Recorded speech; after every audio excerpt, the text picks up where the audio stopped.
Bueno. Buenos días a todos. Hoy tenemos una nueva reunión científica online de la Sociedad Uruguaya de Pediatría. Elegimos entre todos un tema súper importante con conferencistas de primer nivel sobre los efectos secundarios del uso de pantallas y videojuegos en niños, niñas y adolescentes. Los conferencistas que nos van a acompañar hoy en esta charla es el profesor Alfredo Cerizola, es médico pediatra, es neuropediatra, es de la Facultad de Medicina de la UDELAR, fue expresidente de la Sociedad Uruguaya de Pediatría, es presidente del Foro de las Sociedades de Pediatría del Cono Sur, FOSPEX, y es vicepresidente de la Academia Iberoamericana de Neurología en el momento actual. También contamos con la presencia de la doctora Lucía Villalba, es psiquiatra, pediatra, es asistente de clínica de psiquiatría pediátrica. También con la doctora Gabriela De Feo, oftalmóloga, especialista en el segmento anterior de la cirugía refractaria y trasplantes de córnea. Es directora de la clínica del profesor Albrecht Meroff. Así que a todos, muy buenos días, muchas gracias por acompañarnos y empezamos la conferencia del día de hoy.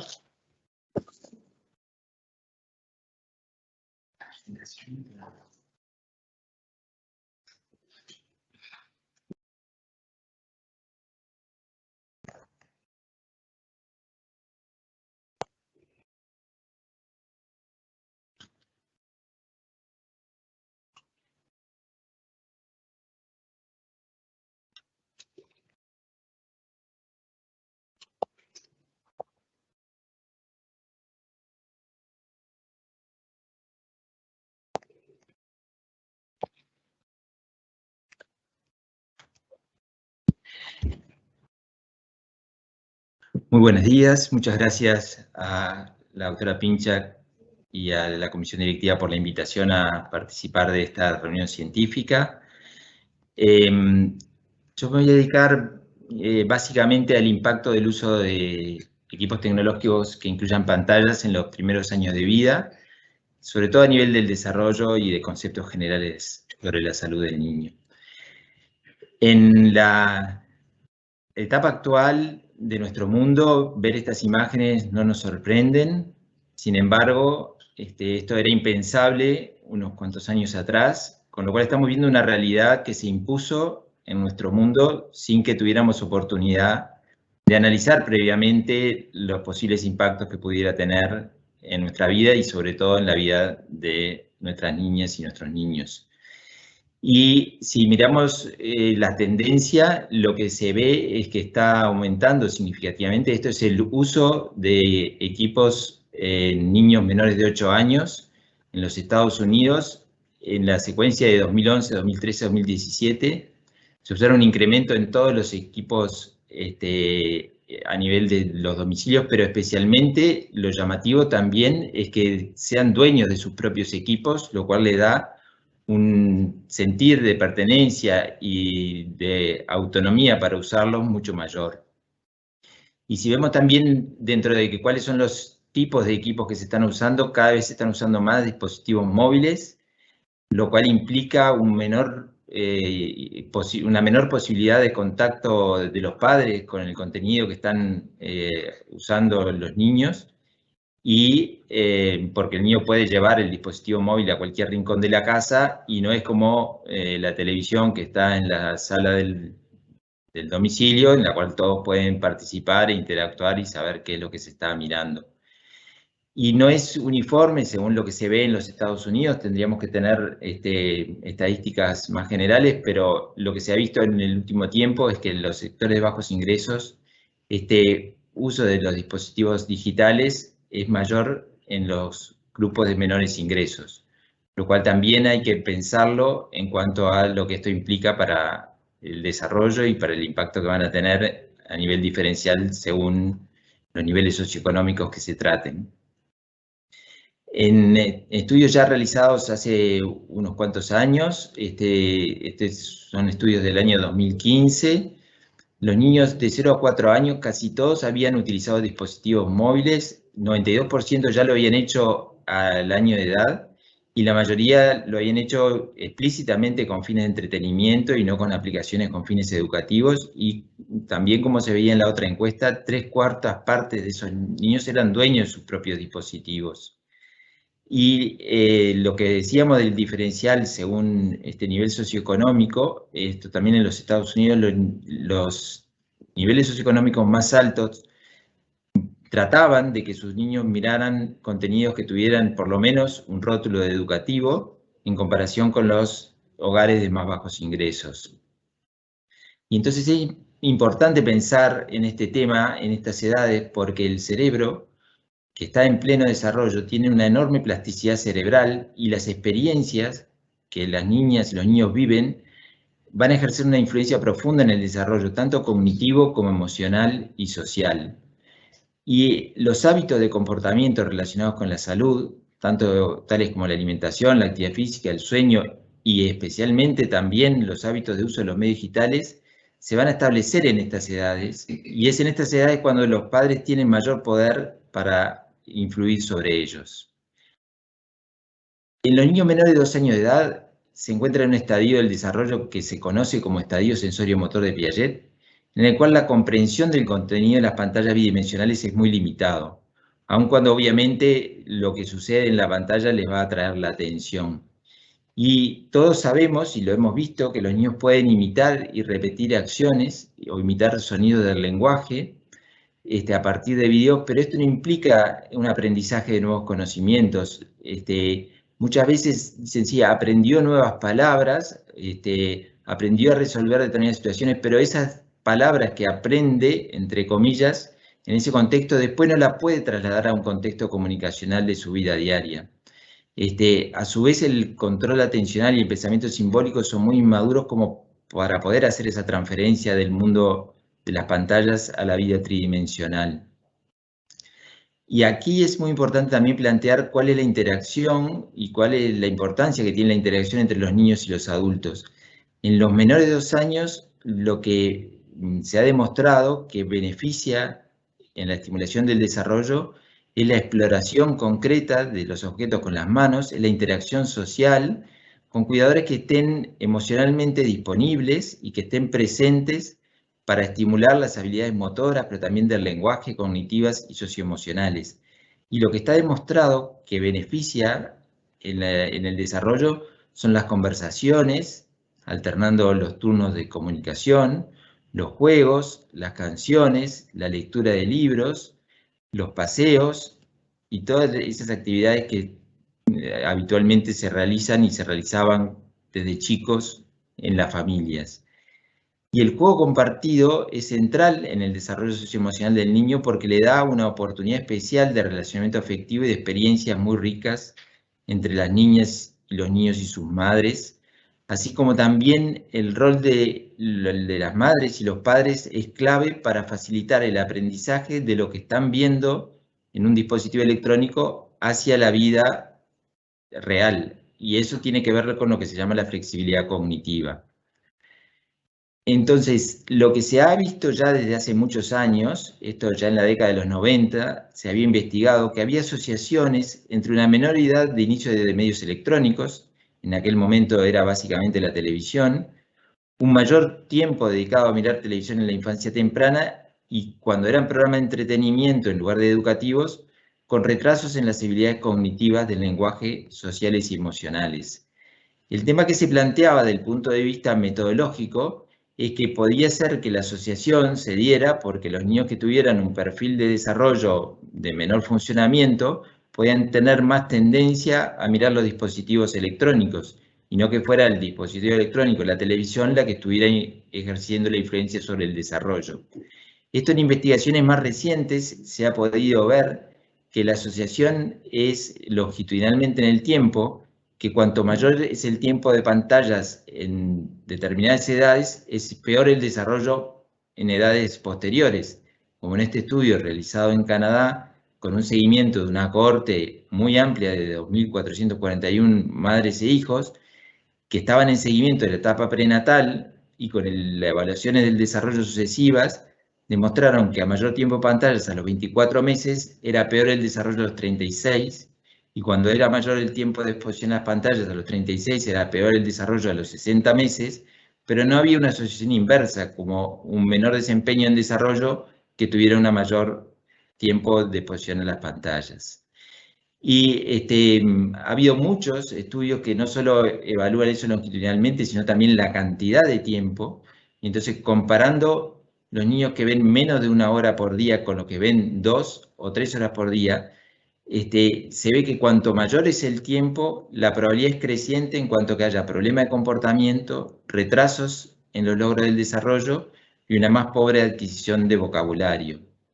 Y este estudio realizado en Francia lo que muestra es que no solo es una cuestión de cantidad, sino también del contexto, porque los niños que tenían, que no veían televisión durante las comidas, tenían un desarrollo del lenguaje y del nivel cognitivo verbal muy superior a aquellos que siempre veían televisión durante las comidas, y que esto estaba en relación con la cantidad de oportunidades que tenían de conversar en ese contexto. Entonces, todas estas situaciones en las cuales se afecta el desarrollo, está planteado que están relacionadas a la menor interacción que hay entre los padres y los hijos y un menor tiempo destinado a otras actividades, como veíamos, al juego, a la lectura de libros, a las conversaciones espontáneas, a cantar canciones, a los paseos, etc. El otro tema que es muy importante es cuál es la relación de las madres y de los padres con los medios electrónicos con pantallas. La televisión de fondo encendida y la utilización intensa de dispositivos móviles por parte de los padres se ha demostrado que distrae a los padres de captar claves de comportamiento de los niños, que disminuye las interacciones verbales y no verbales, que disminuye el tiempo dedicado a jugar y que puede estar asociado con mayores conflictos debido a que los padres pueden tener la sensación de que el niño interrumpe la actividad que ellos están realizando y les prestan menos atención. En estos metaanálisis que se han publicado recientemente, analizando una enorme cantidad de trabajos científicos publicados, se ha demostrado que peores habilidades del lenguaje se asocian con una mayor cantidad de tiempo de uso de pantalla, con la presencia de televisión de fondo encendida, y que las mejores habilidades del lenguaje están asociadas con programas de mejor calidad, con una participación simultánea del adulto en la actividad y con una edad de inicio mayor en la exposición a las pantallas. Y esta importancia del contexto familiar se ha analizado en muchos trabajos y este es especialmente interesante, en el cual se ve que el índice de masa corporal de los niños está relacionado con el de los padres y que el tiempo que están sentados los niños también está relacionado con el tiempo que pasan sentados las madres y los padres, y que ese tiempo sentado está relacionado con una mayor ingesta de dulces y bebidas azucaradas, y que el índice de masa corporal se relaciona con el tiempo que pasan mirando televisión, y que el tiempo que los niños miran televisión se relaciona con el tiempo que las madres y los padres miran televisión, y cuanto más tiempo miran televisión los niños, se ha observado que es menor el nivel educativo de sus padres, y que también está relacionado el uso de las computadoras con la cantidad de colores consumidas, y que el uso de las computadoras por los niños se relaciona con el que sean los padres. Entonces, el título de este artículo que dice, al igual que el padre, el hijo, y cómo esto influye en la actividad física, las ingestas y el consumo de medios con dispositivos electrónicos, es clarísima la influencia que hay del contexto familiar, y que nosotros cuando hablamos de los niños tenemos que hacer una mirada fundamental a ese núcleo familiar. Y esto es muy importante porque los hábitos de los adultos es un fuerte predictor de los hábitos de uso que van a tener los niños, y entonces influir sobre cómo nosotros los adultos usamos es clave para poder influir en el comportamiento de los niños. En los preescolares existen programas que han sido demostrados también en el metaanálisis como educativos y que promueven contenidos que tienen que ver con prevención de la obesidad, la resiliencia, el razonamiento social sobre actividades en grupo. Este es un típico ejemplo de lo que es Plaza Sésamo, que es un programa que se emitió ya hace muchos años, pero que se estudió por los beneficios que tenía a nivel del desarrollo y del desarrollo socioemocional de los niños. Sin embargo, la mayoría de las aplicaciones que tienen un rótulo educativo y que se descargan desde el Apple Store o Google Play, en realidad no tienen tal evidencia de eficacia, no hay demostraciones de que estén basados en análisis de especialistas en desarrollo, de educadores, y solo están en general apuntando a memorizar habilidades académicas y no a promover interacción social, razonamiento, etc. Los preescolares sí pueden utilizar dispositivos para realizar actividades en familia, para sacar fotos, filmar videos, interactuar después sobre lo que hicieron. Y hoy en día tenemos los libros electrónicos, que también cuando decimos la lectura de libros es muy importante. Es importante analizar que no es lo mismo, y hay estudios que demuestran que la lectura de un libro electrónico no es igual a la lectura de un libro en papel, que los libros digitales llevan a que la comprensión del contenido de la lectura disminuya porque hay efectos que actúan como distractores, que llevan más a que los lean solos y que disminuyen las interacciones realizadas con el diálogo que es tan estimulante entre la madre o el padre cuando lee el libro, referidas a la lectura, a contar y a interactuar sobre las experiencias que han tenido vinculadas a las que han leído, más allá también de lo que puede tener que ver con la ampliación del vocabulario. Por lo tanto, lo que se recomienda es tener una especial atención a la interacción con los niños cuando la lectura se da con libros digitales. En los preescolares es muy importante tener en cuenta que la exposición a los dispositivos electrónicos influye en lo que se llama el desarrollo de las funciones ejecutivas, que es un área del desarrollo que predice fuertemente el éxito escolar y la tasa de graduación en secundaria. Y lo que se ha demostrado es que por cada hora de televisión que los niños miran a los 3 años, aumenta el riesgo de problemas atencionales a los 7 y por el contrario, cuando hay actividades de estimulación cognitiva en la etapa preescolar, disminuye ese riesgo de problemas atencionales sin que esto constituya un déficit atencional como el trastorno neurobiológico que conocemos. También influyen la exposición a los medios digitales, como habíamos visto en ese artículo científico en Austria, con el riesgo de obesidad. Y ese riesgo de obesidad aumenta a partir de la hora diaria de exposición a medios digitales. Y esto puede tener que ver con la exposición a publicidad sobre alimentos, a la menor atención a señales de saciedad y a la menor actividad física que los niños realizan durante la exposición a los dispositivos digitales.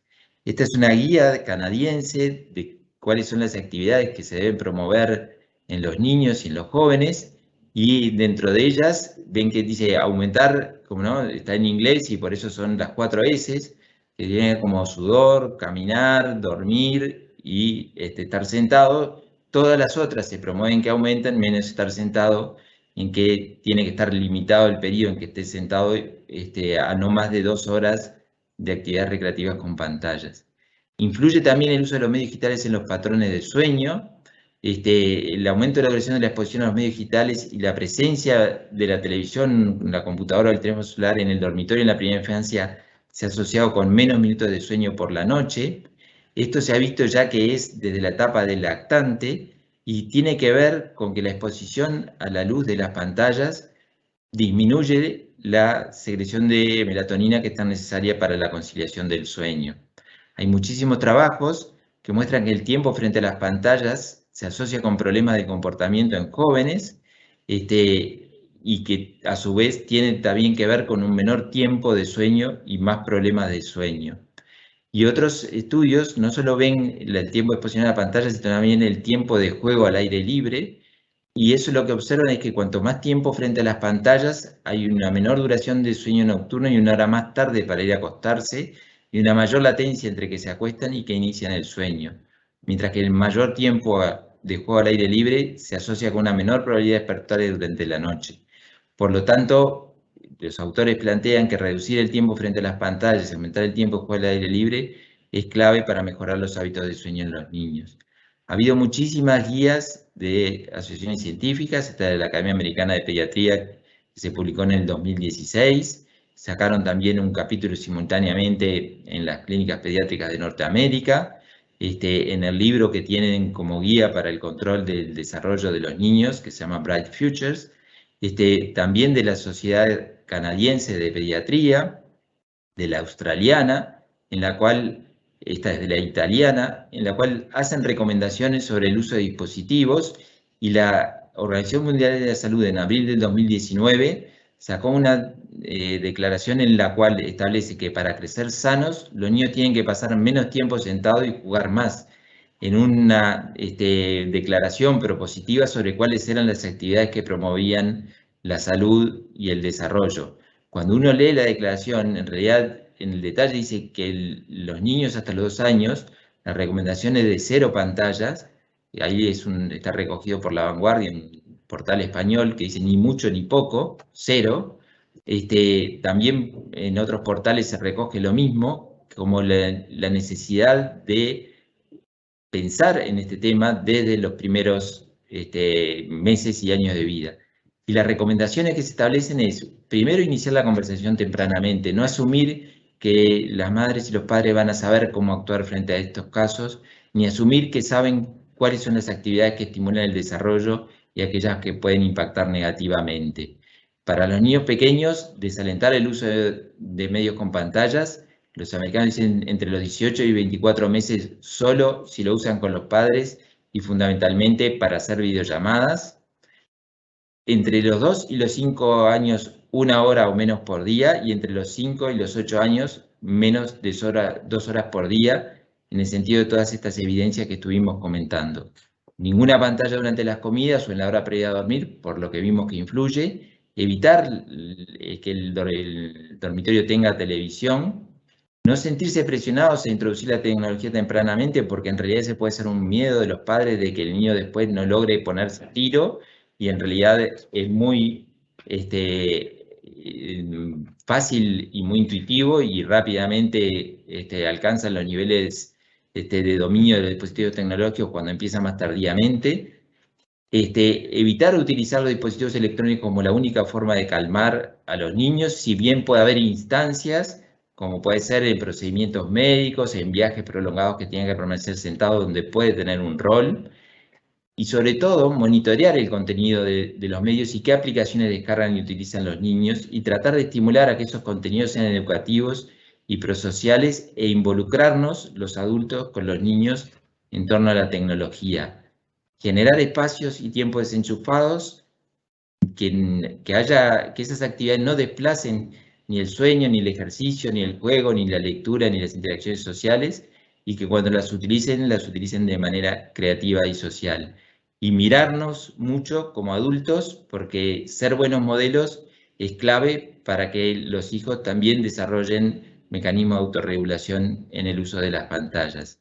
Y existe una serie de preguntas que pueden ayudarnos, que tienen que ver con todo esto, que se sugieren para tratar de, como pediatras, trabajar en las consultas este tema, que tanto influye, como vimos, no solo sobre el desarrollo del lenguaje, sino cognitivo, social, y también sobre hábitos que tienen que ver con la alimentación y el sueño, que son claves para el desarrollo de nuestros niños. Muchas gracias.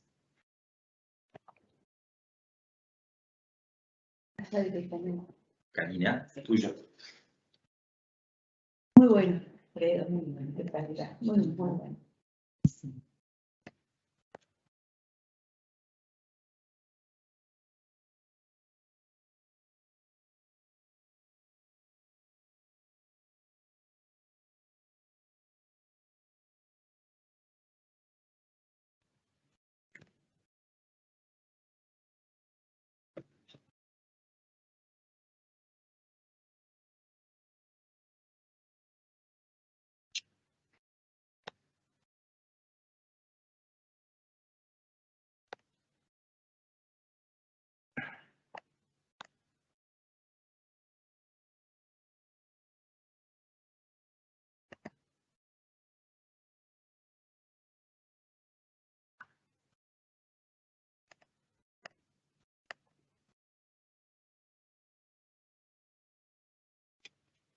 Bueno, muy buenos días. Un gusto poder participar de este encuentro. Muchas gracias a la Comisión Directiva de la SUB por ofrecernos esta posibilidad de hablar sobre un tema que es muy importante y que yo denominé como pantallas en niños y adolescentes, luces y sombras, ¿no? Es decir, esto de los claros oscuros que nos genera este tema tan complejo.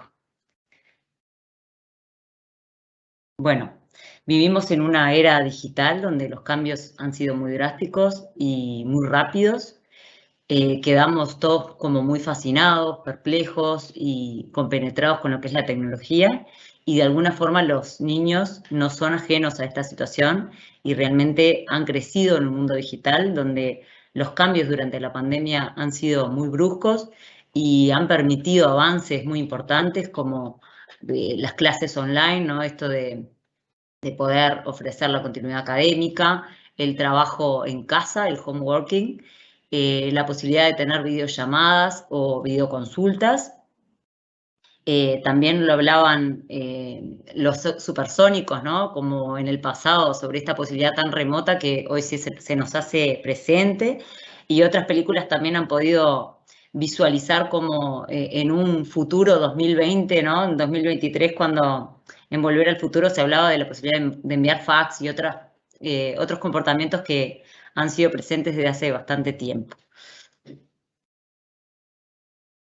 Por otro lado, sabemos que esto puede tener un impacto también negativo y se empiezan a escuchar términos como el de-skilling, ¿no? Que es esta como habilidad o deshabilidad de la tecnología que de alguna forma impacta negativamente en el desarrollo del trabajo de las personas, ¿no? Donde los medios tecnológicos y los nuevos métodos como de la industria permiten desarrollar habilidades que antes lo hacían los seres humanos, y de alguna forma esto nos genera una gran repercusión en el día a día. Por ejemplo, cuando tenemos que ir a una dirección y usamos Google, ¿no? Para buscar el camino de ida, o cuando queremos buscar una palabra en el diccionario, lo usamos a través del celular. Entonces, de alguna forma, esto evita como la posibilidad de pensar, ¿no? Y esto realmente genera un impacto muy importante en la vida cotidiana y también en la de nuestros hijos, ¿no?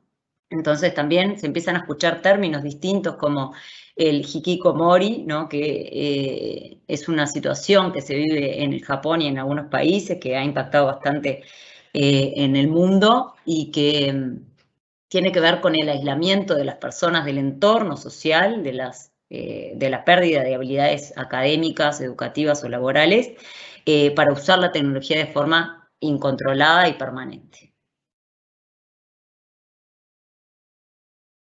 En las últimas décadas, como decía el doctor Cerizola, se ha observado que los niños empiezan a interactuar de forma muy temprana con la tecnología, y esto se ha adelantado de los 4 años a los 4 meses, ¿no? Y empezamos a escuchar que estos chicos se llaman nativos digitales, ¿no? Versus los inmigrantes digitales, que somos aquellos que nacimos en las épocas anteriores, ¿no? Se genera en el aula una cuestión que este autor denomina la brecha digital, que tiene que ver con la confrontación de dos generaciones muy distintas, ¿no? Los maestros y sus alumnos en las escuelas, ¿no? Los inmigrantes digitales imprimen sus correos, mientras que, por ejemplo, los alumnos, el papel les parece que va demasiado lento y necesitan de focos cambiantes de atención permanentemente. Esta guía de UNICEF sobre el Estado Mundial de la Infancia en el 2017 hablaba que los jóvenes entre 15 y 24 años son el grupo de edad más conectado, y que en todo el mundo el 71% de los jóvenes están en línea en comparación con el 48% de la población total. Además, los niños y adolescentes menores de 18 representan 1/3 de los usuarios de Internet. ¿Qué es lo que pasa en Uruguay? Según las cifras del Instituto Nacional de Estadística, se planteaba que en el periodo que va desde 2010, 2013 y 2016 hubo un aumento del total de proporción de hogares con acceso a Internet. Mientras que cuando se habla de la proporción de personas usuarias de Internet, bueno, los usuarios de Internet son en su mayoría jóvenes, ¿no? Que van entre los 14 y los 19 años, los adolescentes, y los jóvenes entre 20 y 34 años. Y esto ha aumentado circunstancialmente entre el periodo 2010 y 2016.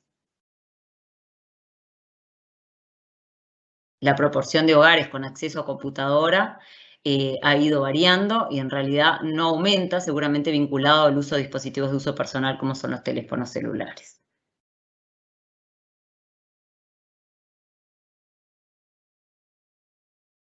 Cuando se habla de la proporción de personas con teléfono inteligente, es muy importante el aumento que hubo entre 2013 y 2016, es decir, que hubo un aumento de un 30-40% entre los jóvenes, fundamentalmente en los adolescentes.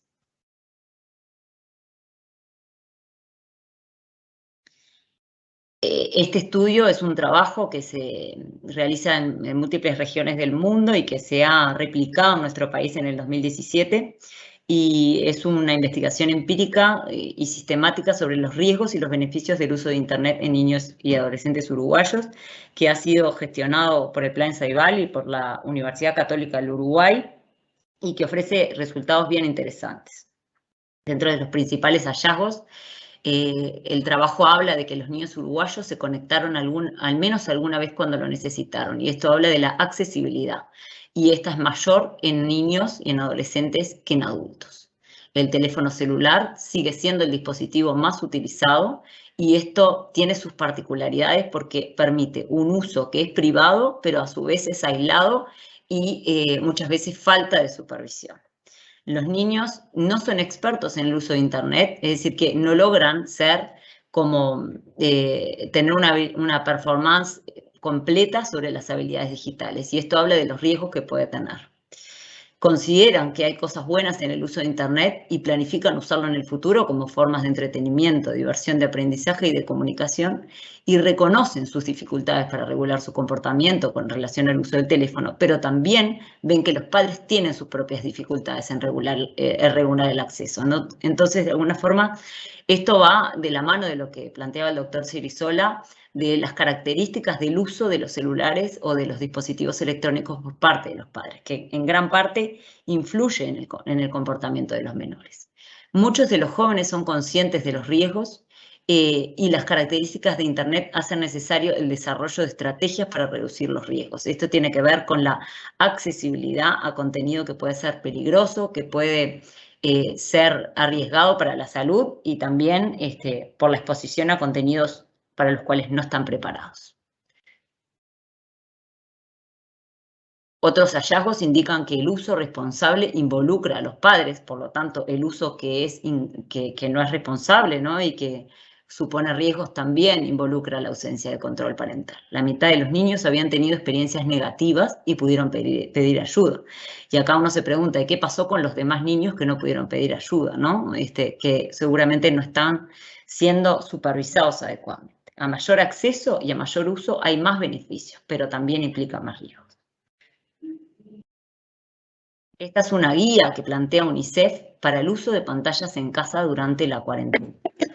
Y habla de que vivimos en una transformación digital, donde han habido rápidos cambios y muy profundos, y la información sobre el uso de pantallas resulta contradictoria. Por ejemplo, hay trabajos que plantean que las funciones ejecutivas en los niños y los adolescentes pueden mejorar con el uso de pantallas, mientras, como explicaba el doctor Cirisola previamente, esto va en detrimento de la capacidad de poder desarrollar mejores habilidades ejecutivas. La crisis sanitaria nos devela la necesidad de un uso para dar continuidad a un montón de actividades de la vida cotidiana que no hubieran sido posibles sin estos dispositivos, como la continuidad académica, las posibilidades laborales, el entretenimiento y la comunicación con familiares a través de videollamadas. Pero por otro lado, esto determina un aumento de la conectividad con todas las implicancias que puede tener. Entonces, como padres nos encontramos desorientados y a la deriva. Y uno se pregunta, ¿cuánto es un uso responsable y en qué momento se hace excesivo? Y aparece el riesgo de la actitud dicotómica, del todo o nada, es decir, la liberación completa o el control absoluto. Entonces, encontramos padres que están en el extremo del todo, donde la tecnología está sobrevalorada, donde se subestiman los riesgos, y algunas de las verbalizaciones de estos padres pueden ser: la tecnología vino para quedarse, todos juegan, el chico no puede quedar afuera, es la forma que tiene de relacionarse y necesita estar conectado. En el extremo del todo vemos a aquellos padres que seguramente tienen sus propias características con el uso de la tecnología, es decir, tiempos de conexión muy altos, actividades que tienen que ver con el ocio y la ausencia de actividades deportivas, una forma de trabajo relacionada también con el uso de dispositivos, ¿no?, celulares, o trabajos a través de programas de computación, Y los riesgos son que la tecnología termina siendo la única forma de regular el comportamiento del niño. Es decir, que frente a la frustración, al límite, al aburrimiento o a la capacidad de ocio, donde el chico empieza a portarse mal o se pone de mal humor o se muestra aburrido, el padre habilita la posibilidad de usar el teléfono como una forma de calmar su comportamiento. Eso tiene consecuencias muy negativas porque de alguna forma los chicos que están desarrollando sus habilidades de autorregularse necesitan a un otro que los ayude a poder regular su comportamiento, ¿no? Es decir, que la regulación emocional depende un poco en gran medida del entorno.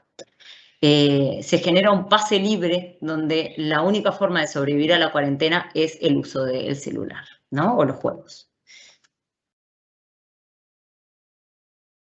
En el extremo del nada están aquellos padres donde ven que hay muchos riesgos y visualizan los miedos, pero se genera una situación de supresión total y de control absoluto. Es decir, los chicos no pueden usar teléfono, no pueden usar juegos, solamente tal vez habilitan lo que son las videollamadas, y estos niños quedan aislados de las posibilidades de intercambiar con los demás. La estrategia es evitar, pero en las situaciones de aislamiento y de cuarentena, el confinamiento genera gran incertidumbre. ¿Qué hago cuando los chicos necesitan seguir las clases virtuales? ¿Qué hago cuando la única forma de comunicarse con los demás es a través de los juegos? La mayoría de los padres navegamos entre ambos extremos, alternando entre las prohibiciones y las licencias. Entonces, ¿cuál es el límite entre lo necesario y lo suficiente o el abuso? ¿Qué tipo de redes se pueden utilizar en función de la edad y las características del niño? Por ejemplo, ¿a qué edad lo dejo jugar al Free Fighter, ¿no? O ¿cuándo le compro su primer teléfono celular? ¿Cómo logro que el uso sea ajustado y cómo controlo eso? Entonces es importante como médicos y agentes que trabajamos en lo que es la salud, poder desarrollar una semiología muy fina de lo que es el uso de las pantallas, ¿no? Es decir, qué contenidos utiliza el niño, el qué, cuánto tiempo usa la tecnología, ¿no? Si eso tiene interrupciones en el medio, es decir, que no es lo mismo que el niño mire 2 horas de pantalla, que las mire de forma permanente, que tenga interrupciones y que pueda hacer 1 hora y después salir a jugar y volver a conectarse otra hora. Si esto se realiza con supervisión y compañía, el cómo, ¿no? Es decir, ¿cuándo acompaño? ¿Me siento al lado a mirar televisión o cocino mientras el niño está mirando las pantallas? ¿A qué hora lo hace? Y tiene que estar separado de los horarios de comer y de dormir. ¿Y para qué? ¿Con qué finalidad? ¿No? Entretenimiento, juegos, blogs, ¿no? O lo que son los youtubers, o finalidades de poder desarrollar nuevas habilidades o aprendizajes. Entonces, durante la pandemia tenemos que ser conscientes de las particularidades del uso que determina la tecnología.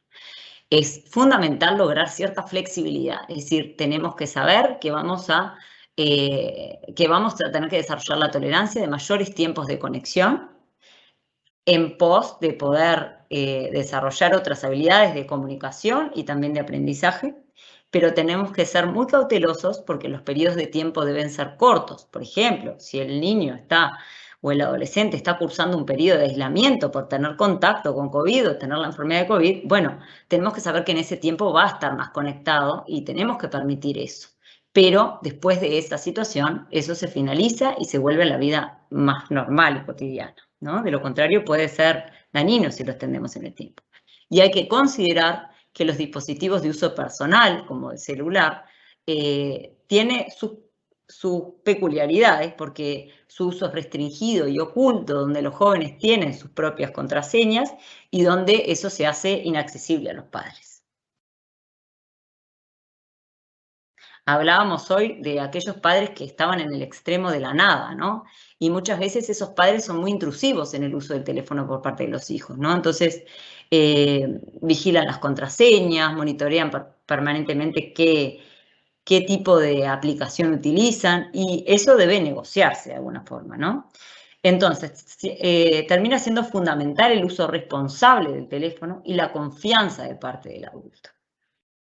Y durante la cuarentena y fuera del confinamiento son innegables los beneficios, pero también un riesgo de uso excesivo, irracional o de exposición a contenido peligroso.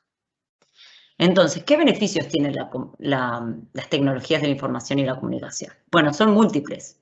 Este trabajo UNICEF, y que es previo a la pandemia, hablaba de que los chicos, algunos decían que esto permitía aprender cosas para la escuela sobre la salud, que podían entablar amistades y recibir apoyo social en aquellas situaciones en que no era posible por los lugares donde vivían y por la falta de recursos, ¿no?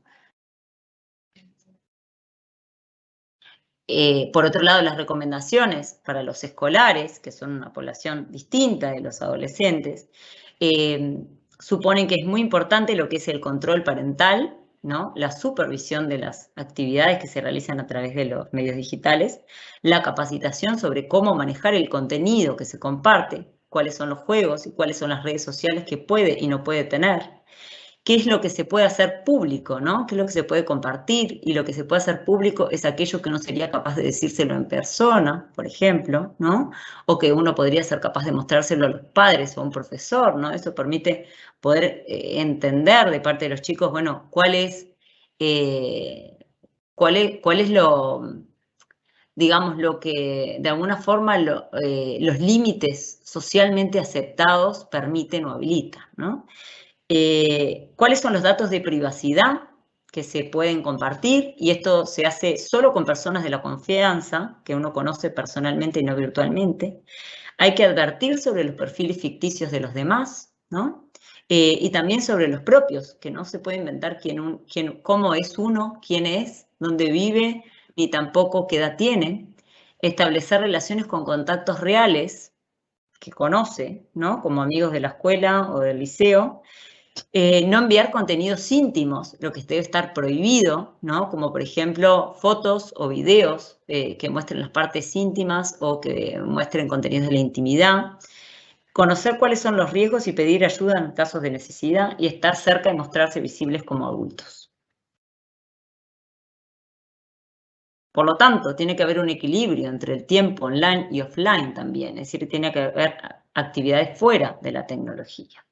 En los adolescentes, que es una etapa distinta, que es de crisis y transición, y hay una entrada al universo social, bueno, tiene que haber nuevas modalidades de comunicación que incluyen el uso de dispositivos electrónicos y hay que aceptar estas situaciones. El escenario virtual es el lugar del desarrollo de la autonomía y de la independencia.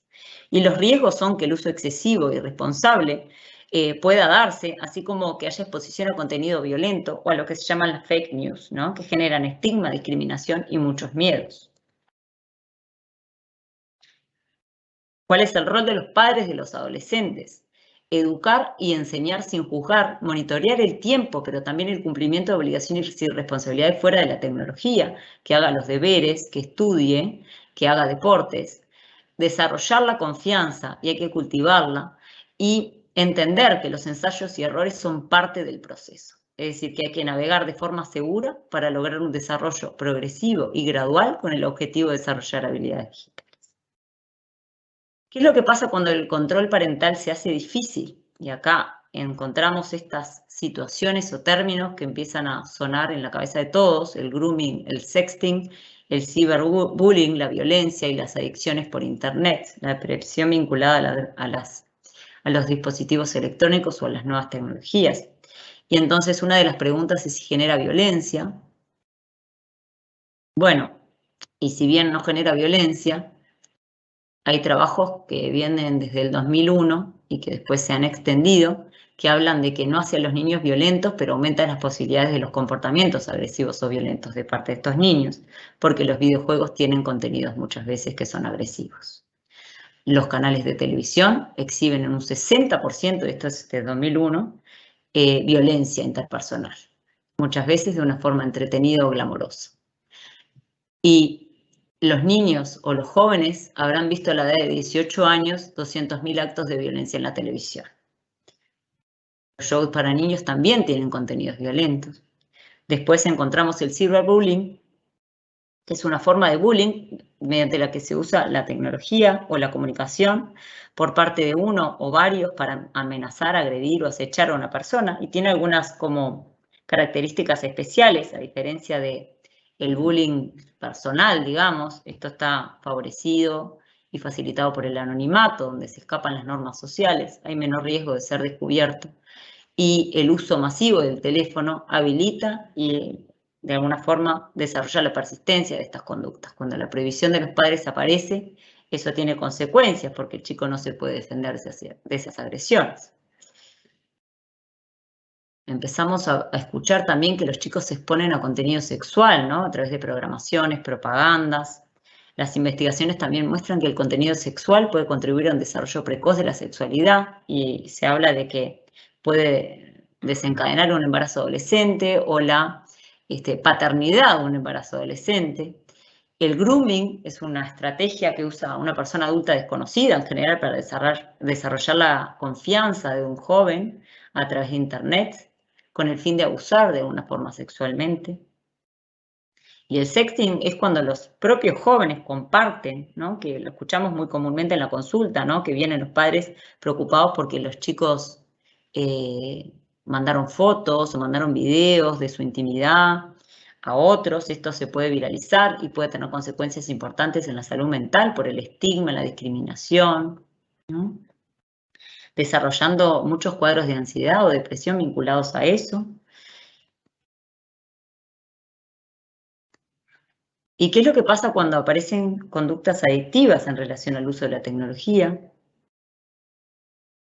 Es otro de los grandes problemas que tenemos en las consultas nuestras de especialistas. En 1996, esta autora, que es Kimberly Young, hablaba de la adicción a Internet como la emergencia de un nuevo trastorno. Hoy en día todavía está en discusión si en los manuales diagnósticos del DSM-5 se lo incluía o no. Finalmente no se lo incluyó como uno de los trastornos principales, sino como de aquellas afecciones que necesitan más estudio. La adicción a Internet se planteaba en esa época como aquellas personas que tienen comportamientos similares a las drogas o al alcohol y que permanentemente están conectados y descuidan actividades de la vida cotidiana. Tienen tiempos de conexión irregularmente altos y aislamiento del entorno, desatención de actividades y obligaciones. Y de alguna forma esto tiene vigencia hoy en día, ¿no? Serrano en el 2011 lo planteaba como el abuso de instrumentos o conductas que incluyen a las tecnologías en ausencia de drogas y que son proclives a desarrollar conductas adictivas. En la revista de Psiquiatría del Uruguay en 2009 se planteaba como una inclusión en la nosografía donde esto se relaciona con un uso irresponsable y con un uso excesivo y que en los jóvenes muchas veces está carente o con falta de supervisión, control y monitoreo por parte de los padres. El uso es excesivo porque hay una pérdida de conciencia del paso del tiempo, ¿no? Los chicos dicen, un minuto más, ya voy, ahora me desconecto, espera un poquito, pero descuidan y abandonan actividades de la vida básica como comer, dormir, jugar, salir, ir a cumpleaños. Esto genera una situación de malestar muy importante que muchas veces no es referida por los jóvenes, pero sí por los padres. Y muchas veces se asocia a una necesidad de generar más equipamiento, comprar aplicaciones o juegos o vidas en los juegos, ¿no? Con repercusiones en los distintos ámbitos, como el académico y el social. Entonces, ¿qué es lo que tenemos que hacer para evitar estas consecuencias negativas y poder utilizar un uso responsable y adecuado? Bueno, hagamos un plan familiar, es una propuesta que le podemos hacer a los chicos con sus padres, crear un plan para consumo familiar de las pantallas, según los valores de cada familia, y esto tiene que ser reflexionado de forma adecuada y tiene que poder mejorar la calidad de vida de la familia. Fijar límites y animarlos a tiempos de recreo, donde las pantallas tienen que tener momentos claves de uso y momentos claves de no uso, ¿no? El niño las debe conocer y los padres deben de ser capaces de sostenerlas también. Se debe estimular el juego no estructurado fuera del mundo digital, como planteaba el doctor Cerizola. Que al ver pantallas no sea una actividad solitaria, sino que pueda ser acompañado y fomentando las interacciones sociales, ¿no? Comentar películas, comentar juegos, estimulando el aprendizaje y generando y estrechando vínculos. El juego en solitario se convierte en un juego rápidamente estereotipado y compulsivo, donde el niño puede huir del mundo real refugiándose en las pantallas. Conocer siempre el contenido, que debe ser, dentro de lo posible, con fines lúdicos, como herramientas para fortalecer el aprendizaje y cuando el cuidador conozca el contenido. Ser un buen ejemplo, enseñando valores y modales, dando ejemplos de cómo actuar en línea y qué reglas y cómo competir sanamente. crear zonas libres de la tecnología, como las comidas y las reuniones familiares, las habitaciones de los niños, apagar el televisor si no lo están viendo, ya que el ruido de fondo puede interferir con el tiempo de familia, y recargando los dispositivos durante la noche lejos de las habitaciones de los niños. No utilizar la tecnología como un chupete emocional en el cual los medios digitales pueden ser muy eficaces para mantenerlo tranquilo y calmado, pero que no debe ser la forma de calmarse.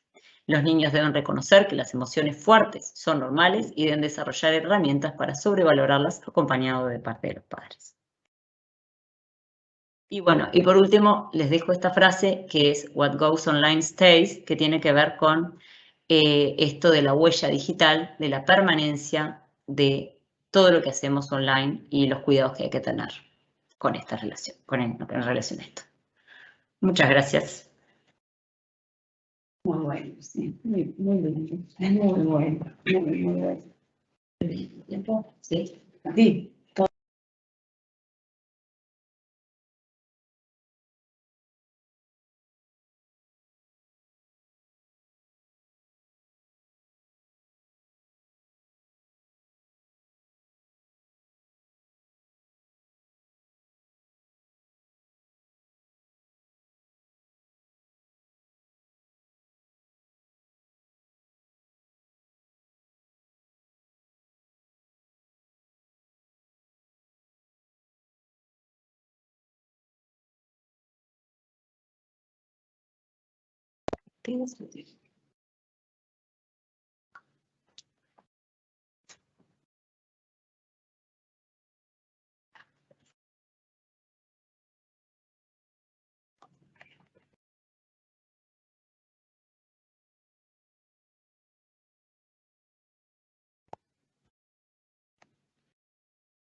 Gracias. Gracias.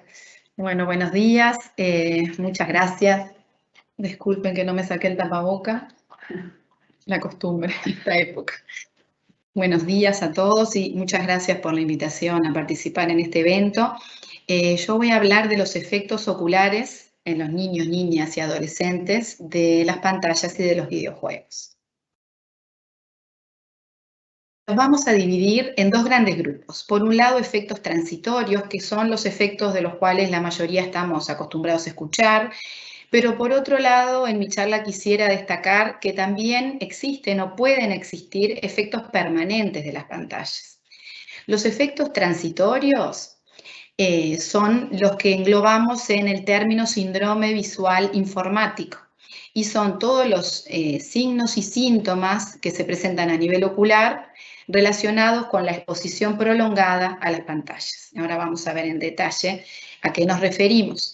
Pero por otro lado tenemos efectos, posibles efectos que pueden ser permanentes y quedar para toda la vida en el niño, ya que los efectos del síndrome visual informático, esos síntomas y signos metidos dentro de ese síndrome visual informático, son transitorios, es decir, una vez suspendidas las pantallas o reducidas en su tiempo de exposición, esos síntomas se van, mientras que los permanentes, como la miopía, van a permanecer en el niño. No tenemos manera después de evitar la miopía.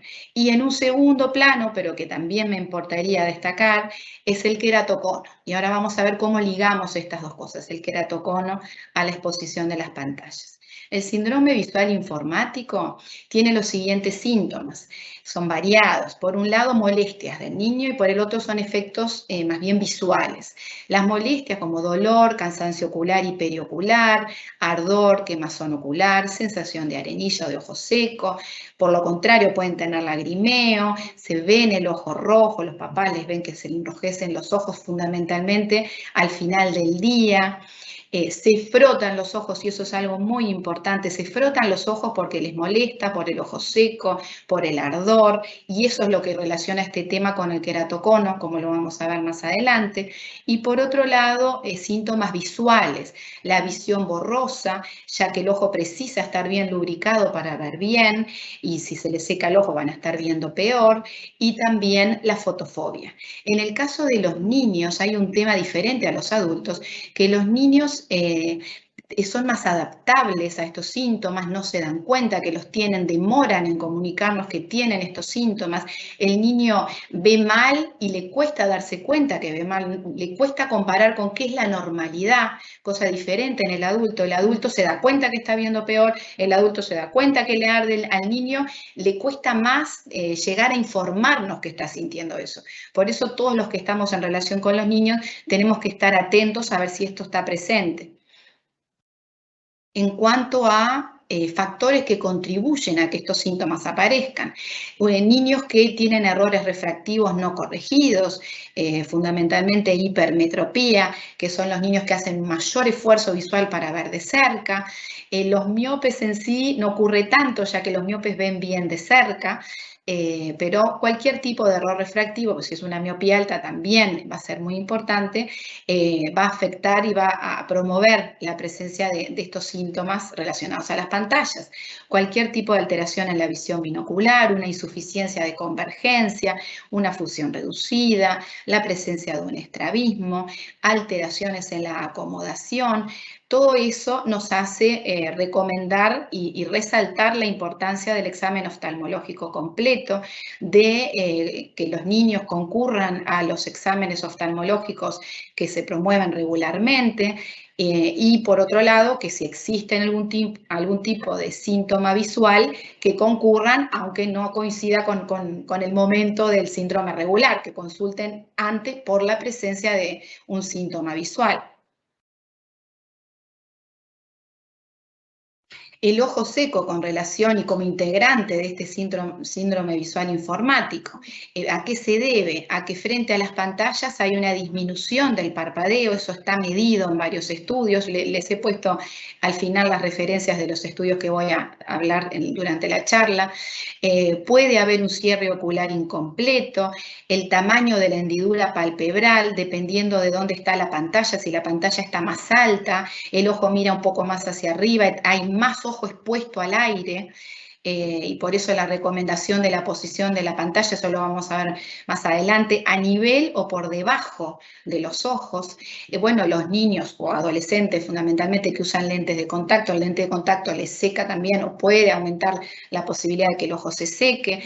Se ve también en los niños, en los cambios hormonales, sobre todo en los adolescentes, la posibilidad de blefaritis, que son las glándulas de meibomio que se tapan, y bueno, eso hace que la película lagrimal tenga una menor calidad porque le falta la grasa que sale de las glándulas de meibomio, y eso se ve en varios adolescentes. Hay que tratar la blefaritis para reducir la posibilidad de ojo seco, y por supuesto los factores ambientales que secan el aire, los aires acondicionados, que no le soplen al niño en la cara mientras está en la pantalla, o ventiladores en verano, o cualquier tipo de factor ambiental que seque el aire y que aumente la posibilidad de ojo seco. En cuanto a la miopía, hay múltiples estudios que se han hecho a lo largo de estos años en relación a cuánto influye el tiempo de exposición, y se influye en la aparición y en el aumento de la miopía en los niños. La miopía les da mala visión de cerca, al revés, mala visión de lejos y generalmente buena visión de cerca. Y los niños les mandamos lentes para mejorar la miopía. Se ha visto un aumento en la incidencia de miopía. Actualmente hay varios estudios, les puse un ejemplo, esto también está al final la referencia. En Estados Unidos hasta un 40% de miopía.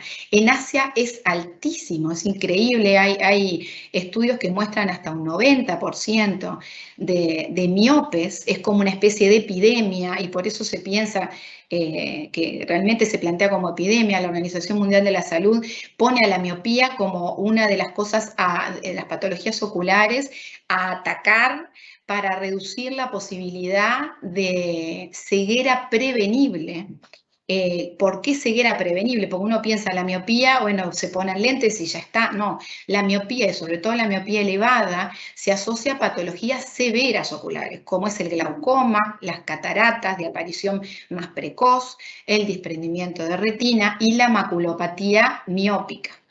Hay múltiples estudios que relacionan claramente la progresión de la miopía con las horas de tareas de cerca y la exposición a las pantallas y con una menor progresión de la miopía si se aumentan las actividades al aire libre, como ya hemos visto en las dos presentaciones anteriores a esta. Yo puse dos ejemplos, acá dice la asociación entre las actividades de cerca y la miopía en niños. Esto es un metaanálisis, revisaron un montón de estudios, no me acuerdo de memoria cuántos eran, pero este estudio que recopiló el estudio de muchísimos estudios, mostró claramente que había una relación entre las horas de exposición a las pantallas y la progresión de la miopía en los niños. Y este otro que es de las actividades al aire libre, que también concluye que mayor tiempo al aire libre de los niños los protegía del desarrollo de la miopía. Son estudios muy claros al día de hoy. Hemos visto hace poco tiempo la regulación en China, los chinos son los que tienen como 90% de miopía en la población, cómo regularon el uso de los videojuegos en los niños y la explicación de que es porque es una adicción, para reducir la adicción. Los oftalmólogos pensamos que detrás también de eso es reducir la cantidad de miopía en la población, no solo para mejorar la sobrevida de niños y que no usen lentes, sino por los elevadísimos costos que tienen todas estas patologías asociadas de la miopía, como el glaucoma, la catarata, bueno, costo económico y, bueno, por supuesto, costo en la calidad de vida de los niños y luego en el adulto, porque como dijimos son efectos permanentes, le queda la miopía para siempre al niño, la que desarrolló en la adolescencia. Y están haciendo estudios para enlentecer eso fundamentalmente con el uso de atropina preventiva, que no me voy a extender, pero que es algo muy interesante para nosotros porque sería una prevención de esa progresión de la miopía. Pasemos ahora al queratocono. El queratocono es cuando la córnea, que es la parte anterior del ojo, se deforma, protruye, es un tipo de ectasia corneal, y se adelgaza. Esto lleva a una irregularidad de la córnea, a mala visión, a que el ojo vea mal sin lentes, a precisar lentes para poder ver mejor y la mayoría de los casos a precisar lentes de contacto. Hay una prevalencia de 1 en 500 a 1 en 2000 en la población general. Se asocia fundamentalmente a las alergias, pero también se ve en las personas con síndrome de Down, en algunas conectivopatías, se habla de la laxitud de los tejidos, en este caso de la laxitud de la córnea, que es una córnea que se deforma, y el frotado de los ojos es fundamental en esta patología. Se ve en un 50 hasta un 80% de los queratoconos, cuando en la población general es mucho menos del 50% el frotado de los ojos. Y es una patología que lleva a una discapacidad visual que puede ser muy importante, que puede incluso llevar a un trasplante de córnea más adelante. Entonces, ¿por qué me pareció importante traerlo en esta charla? Porque podemos hacer prevención de esta patología. ¿Cómo? Evitando el frotado de los ojos. En el contexto de esta charla es el frotado de ojos por el ojo seco provocado por las pantallas, pero también cuando hay casos de alergia ocular, evitar el frotado de todas maneras, no importa cuál sea la causa. En el caso de alergia ocular, se van a indicar antialérgicos oculares, reducir la exposición y poder identificar el alergeno. En el caso del ojo seco, y si es relacionado con el síndrome visual informático, vamos a tomar las precauciones que vamos a decir al final para reducir el ojo seco. Pero el mensaje importante es que los niños no se tienen que frotar los ojos, porque esto puede llevar al queratocono, que es una patología muy severa. Y la otra importancia es que hoy en día, si hacemos una detección precoz, hay un tratamiento que detiene la progresión. O sea, diagnosticamos al queratocono, le hacemos un tratamiento que se denomina cross-linking, que es muy sencillo, es un fotocurado. Se ponen gotas es un tipo de vitamina B, la riboflavina, y después se ilumina el ojo con luz ultravioleta. Eso endurece la córnea y evita la progresión del queratocono. Entonces es fundamental. Antes no teníamos nada para estos niños, evolucionaba y terminaba en la mayoría en trasplantes de córnea. Hoy pensamos que en unos años no va a existir más trasplante de córnea por queratocono gracias al crosslink. Recomendaciones finales, entonces. ¿A qué apunta? Apunta a mejorar los síntomas y signos del niño, por supuesto, a mejorar su calidad de vida y a prevenir efectos permanentes como son la miopía y el queratocono. Entonces, nuestras recomendaciones son las siguientes. Un control oftalmológico, seguir los controles que se recomiendan habitualmente y consultar antes si el niño presenta síntomas, pero estar atentos a ver si esos síntomas están, si el niño se le pone rojo el ojo al final del día, si lo vemos que se frota el ojo, como vamos a ver al final, recomendar que no se froten los ojos. Y lo que ya han dicho en las otras charlas, que es el gran mensaje que hay que llevarse, pienso yo, de las charlas de hoy, es reducir el tiempo de pantallas en lo que se pueda y recomendar más tiempo al aire libre para los niños. Con esto estaríamos, por supuesto, mejorando los síntomas y signos relacionados a las pantallas, pero en el caso ocular estaríamos haciendo una prevención de la miopía. Se recomiendan, por supuesto, los niños nunca van a tener que hacer cero uso de las pantallas, eso sería imposible y aparte contraproducente, por supuesto, pero se recomiendan descansos frecuentes. Los americanos hablan de la regla 20-20-20, yo le saqué el último 20 porque es cada 20 minutos, descansar durante 20 segundos y para los americanos son 20 pies. 20 pies son 6 metros o más. Es decir, cada 20 minutos, durante 20 segundos, mirar a lo lejos, a través de una ventana, a través de un corredor, a más allá de 6 metros. Es medio exagerado cada 20 minutos y es algo muy difícil. Esto es simplemente para graficar qué es lo que ahora están recomendando. Pero bueno, hacer lo que se pueda. Esto es importante a mi ver, incluso para los institutos educativos, que los tienen a los niños de corrido toda la mañana con las clases virtuales. Habría que pedir descansos, quizás no cada 20 minutos porque está en el medio de la clase, pero sí que al final de una clase, que son generalmente 40 minutos, el niño sacar a la vista de la pantalla y mirar un poco tiempo a lo lejos. Eso ayuda a que la acomodación se relaje, a que varios mecanismos del ojo saquen la visión de cerca y se enfoquen a lo lejos. También hay hasta aplicaciones que muchos adultos las usan, que les recuerdan y suena una alarma cada tanto tiempo para que el ojo salga de la pantalla y mire a lo lejos. Hay un montón de aplicaciones nuevas a ese respecto. La posición de la pantalla, lo que hablábamos hoy, que la pantalla esté a nivel o más abajo del ojo. Bueno, el escritorio, la silla, adecuados al niño, que en general son adecuados a un adulto y no adecuados a un niño. La iluminación de la pantalla, ni poco brillo ni mucho brillo, que sea cómodo. Eso es muy, muy personal. Y la iluminación ambiente, que no haya mucha iluminación ambiente ni muy poca, pero siempre tiene que haber cierta iluminación ambiente y no que solo la pantalla sea lo que está prendido y todas las luces del cuarto apagadas. Tratar el ojo seco si existe. Hay que recomendar, bueno, aumentar el pestaneo, tratar de pestañear más, corregir los factores ambientales que se pueden corregir, el aire acondicionado, el ventilador. Y es raro que tengamos que indicar lágrimas en un niño, eso es raro. Pero hoy en día se ve mucho más. Antes era casi que una excepción un niño que viniera por una consulta de ojo seco. Y ahora lo vemos algo muy frecuente y por supuesto relacionado a las pantallas. Por último, como gran mensaje también, evitar el frotado de ojos en los niños, porque esto puede llevar al desarrollo de esta patología, que es el queratocono, que es algo muy, muy severo.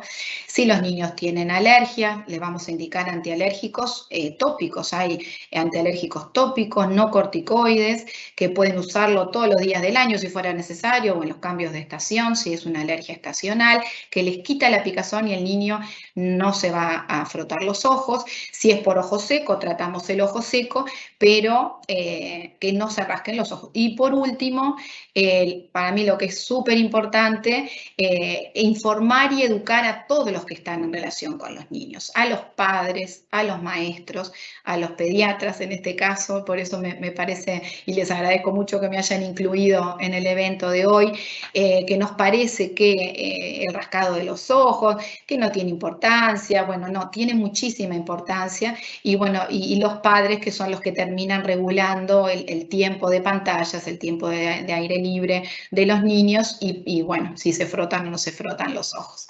Bueno, eso es todo lo que tenía para compartir. Están las referencias a algunos trabajos, hay muchos trabajos, y bueno, les agradezco mucho a todos. Gracias. Muy bueno, Gabriela. Aprendimos y nos ponen desconocido totalmente.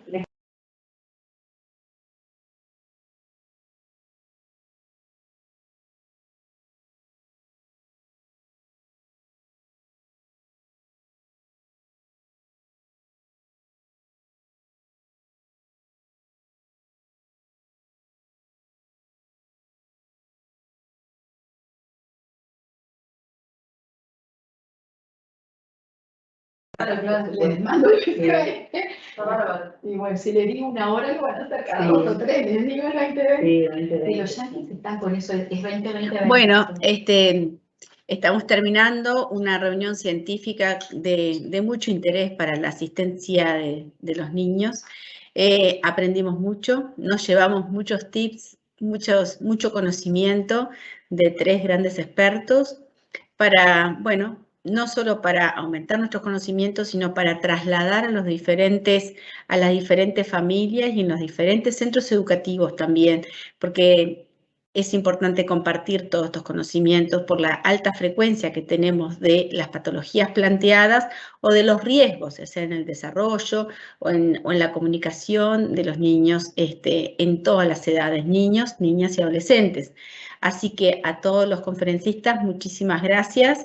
No tenemos preguntas todavía, llegarán después seguramente como en todos los eventos, y damos por terminado la jornada del día de hoy de la reunión científica de octubre del 2021. Muchísimas gracias a todos. Muy bueno. Muy bien.